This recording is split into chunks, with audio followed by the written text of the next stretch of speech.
6h43. Sur le réseau radio, contact. Nous tombons dans une embuscade à la sortie du village d'Inaroué, à 150 km à l'est de Gao.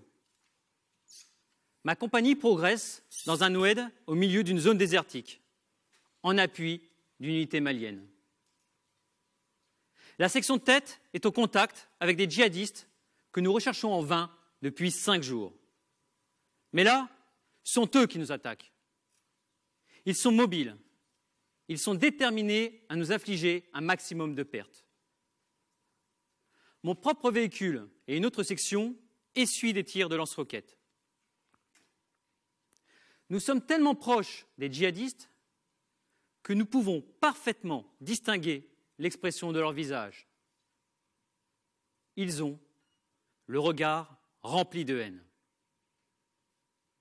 Ils cherchent le corps à corps. Le brigadier chef Wilfried Pingot tombe sous la première balle de leur sniper. Son groupe autour de lui, sous le feu des autres djihadistes, le met rapidement à l'abri.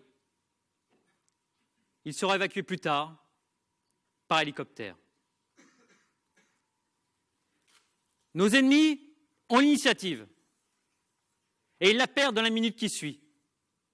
Mes sections au contact ripostent rapidement pour désengager ceux qui sont sous le feu. Sur mon ordre, une autre section arrive sur les arrières des djihadistes et les prend à revers. Ils sont encerclés. Je suis déjà en liaison avec une patrouille de Mirage 2000 en survol sur la zone. Ils confirment la présence d'une vingtaine de djihadistes. Ils sont prêts à agir. 2 bombes sont larguées quelques instants plus tard. Cette embuscade ne dure qu'une quinzaine de minutes. Mais pour nous, elle a duré une éternité. Tous mes hommes ont réagi comme je leur ai demandé, comme je leur ai appris. Le pilote, le tireur du canon du véhicule de combat, le fantassin, le sapeur, le tireur d'élite.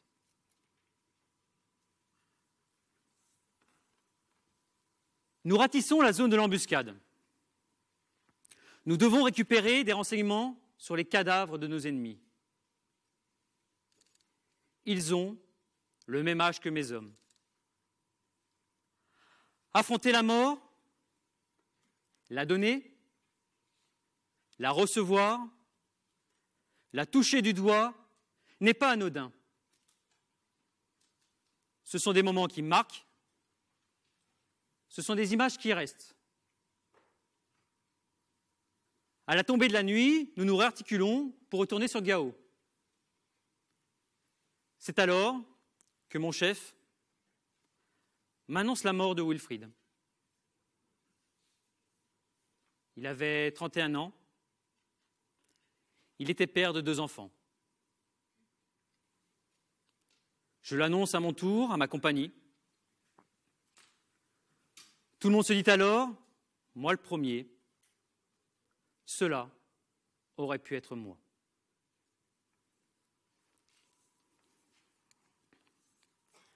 « 22h30. Nous sommes encore à 60 km de Gao. Il fait nuit noire et tout à coup, une explosion. Le véhicule sanitaire malien, au milieu du convoi, vient de sauter sur un engin explosif. Cette explosion marquera à jamais ceux qui, avec leurs lunettes thermiques, ont été complètement éblouis. Encore une fois, grâce à l'entraînement, tout le monde réagit comme j'aurais demandé. Sécuriser la zone face à une éventuelle menace, préparer une zone de posée hélico, appuyer la reconnaissance des démineurs. En moins d'1 quart d'heure, notre médecin intervient sur les blessés. Ils ont perdu leurs jambes. À minuit, nous reprenons notre route. Nous arrivons enfin à Gao au petit matin. Ce jour-là, pour un grand nombre d'entre nous, ce fut le baptême du feu.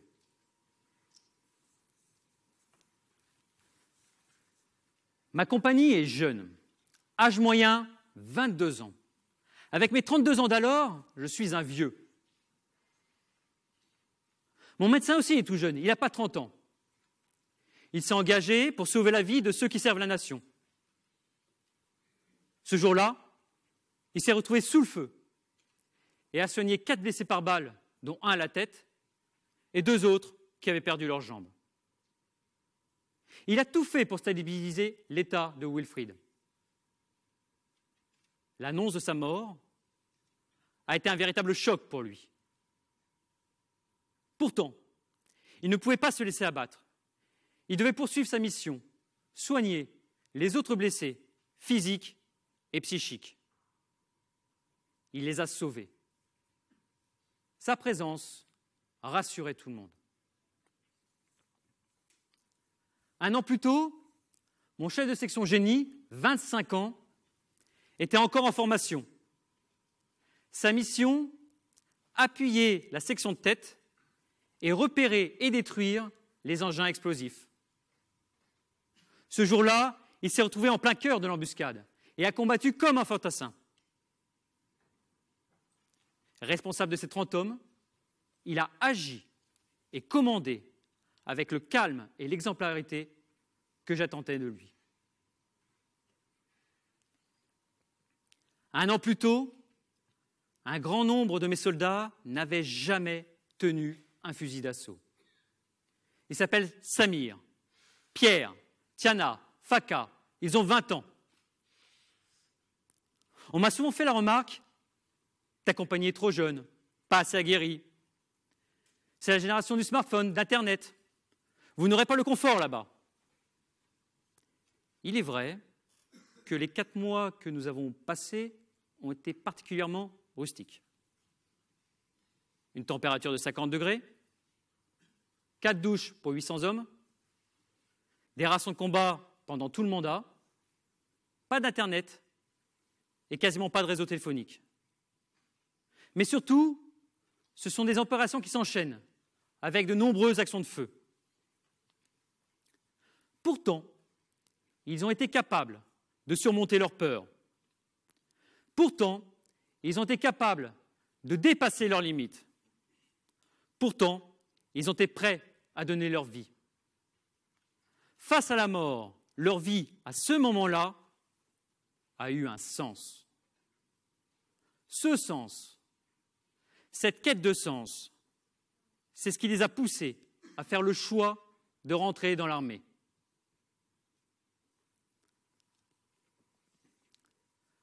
Nombreux sont ceux, aujourd'hui, qui proclament que la jeunesse a perdu de sa fougue, de son idéal d'héroïsme.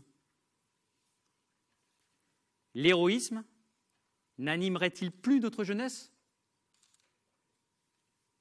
Non, je ne le crois pas. Ce n'est pas ce que j'ai vu. C'est une force qui les anime toujours et qui a besoin d'un petit coup de pouce. Nos jeunes sont à la croisée des mondes. Donner un sens à leur vie en s'engageant pour une cause ou éviter toute prise de risque pour vivre une vie sans éclat. Hier, comme aujourd'hui, ce n'est pas a priori ce à quoi ils aspirent. Ils ont besoin de s'engager pour une cause. Ils ont besoin d'un guide pour donner du sens à ce qu'ils vivent.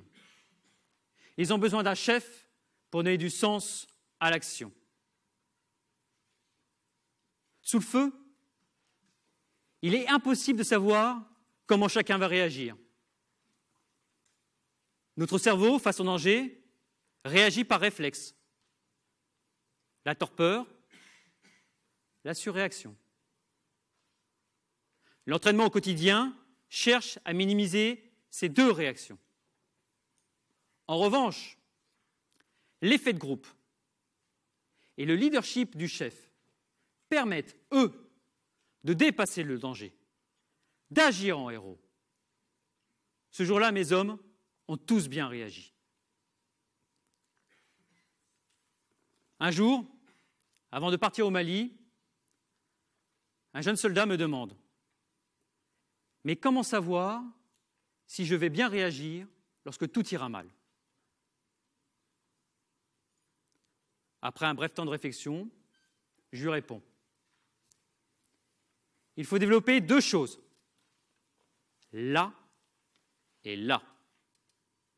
La tête, c'est la volonté et le choix. Le cœur, c'est le courage et le don de soi. C'est, à mon avis, ce qu'il faut enseigner à nos jeunes. Les hommes qui m'ont été confiés, eux, l'avaient parfaitement compris. Merci.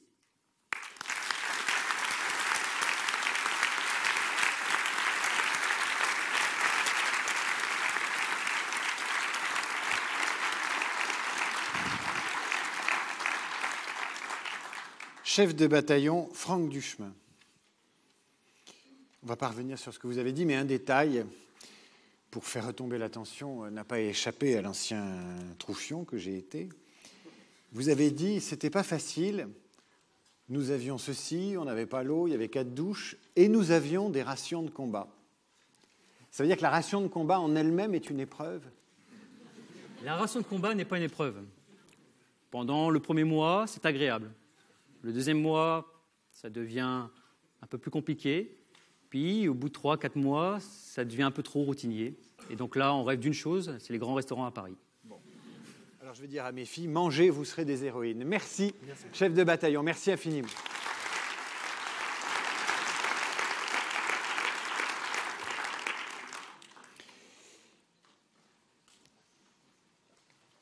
On va accueillir le capitaine de frégate, Julien Faure, qui va tout simplement nous parler d'un malade hors du commun.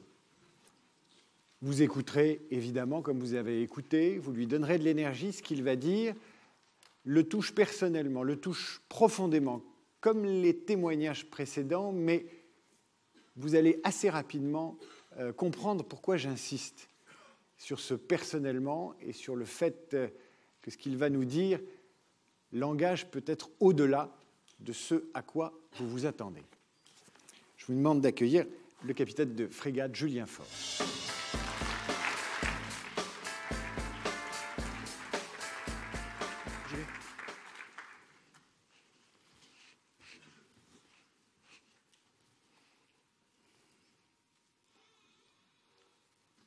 Il n'est pas de héros sans courage.